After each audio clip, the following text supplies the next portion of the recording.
Nous sommes honorés de votre présence, de votre collaboration, ainsi que de l'accueil chaleureux que le Sénégal a réservé aux participants venus des 4 coins du monde.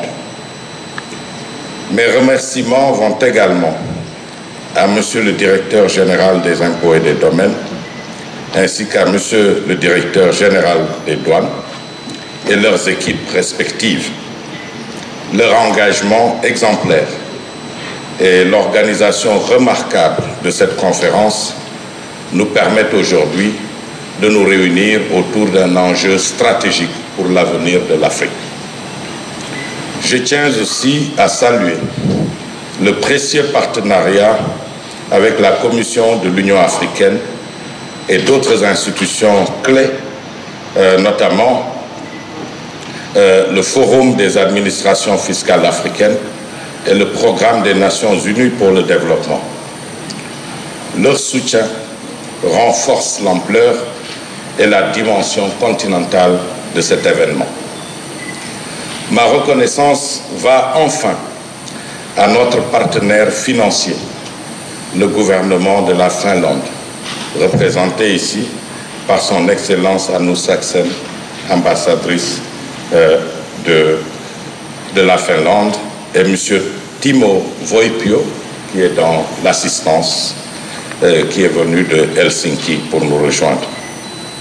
Leur accompagnement dans la mise en œuvre du programme Afrique-Finlande pour le renforcement des capacités fiscales est essentiel à nos objectifs communs.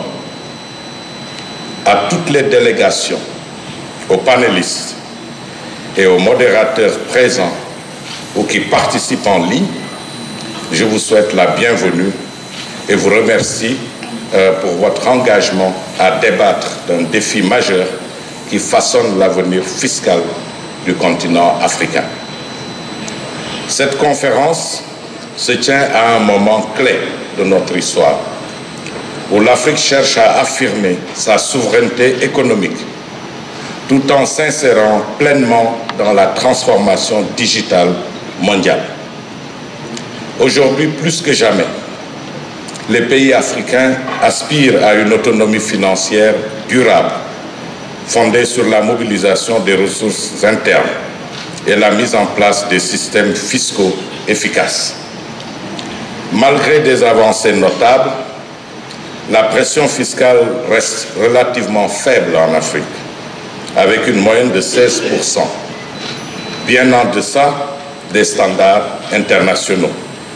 À titre d'exemple, le Lesotho affiche un taux de 13,6%, tandis que l'Éthiopie atteint un taux de 38,6%. Ce contraste met en évidence la nécessité d'harmoniser et de réformer nos systèmes fiscaux pour garantir une mobilisation optimale des ressources. Par ailleurs, la réduction drastique de l'aide publique au développement nous rappelle l'urgence de renforcer notre autonomie financière. La suspension récente de l'aide américaine via l'USAID et la baisse significative des financements européens exigent des stratégies adaptées pour pérenniser le développement de nos nations sans dépendance excessive aux financements extérieurs. En parallèle, la transformation digitale redéfinit l'économie mondiale. L'Afrique connaît une expansion remarquable dans ce domaine, avec un taux de pénétration d'Internet passant de 4% en 2000 à 47% en 2023. L'adoption croissante des technologies mobiles, notamment le paiement électronique et le commerce en ligne, représente une opportunité majeure pour la croissance économique. Cependant, cette révolution digitale pose un défi fiscal crucial.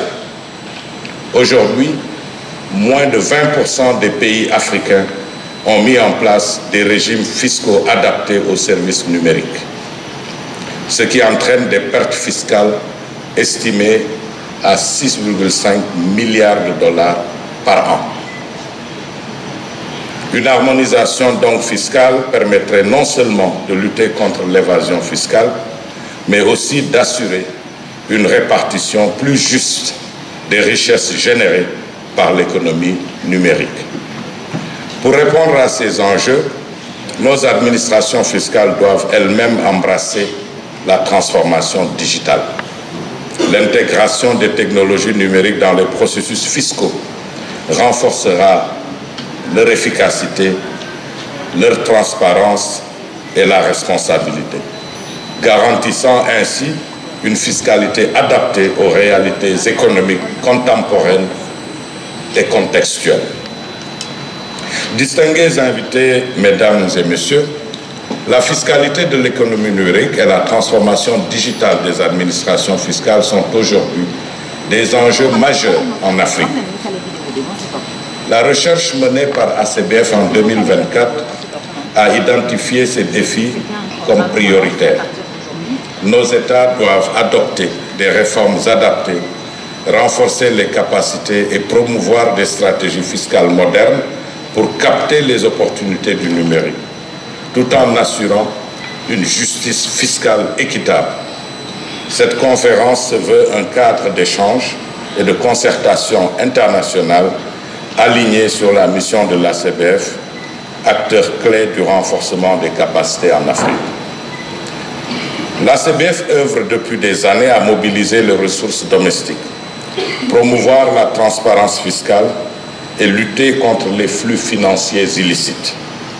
À travers son plan stratégique 2023-2027, elle renforce son engagement en faveur d'une gouvernance fiscale efficace, notamment via le partenariat Afrique-Finlande.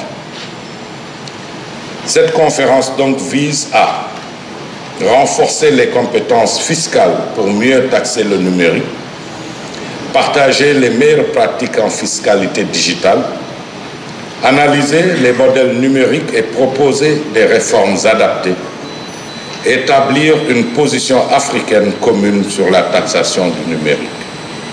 Nous anticipons donc des résultats assez concrets, notamment des recommandations clés pour guider les réformes fiscales, une montée des compétences des administrations fiscales en Afrique et surtout une position commune concertée qui renforcerait la voix de l'Afrique dans les négociations internationales.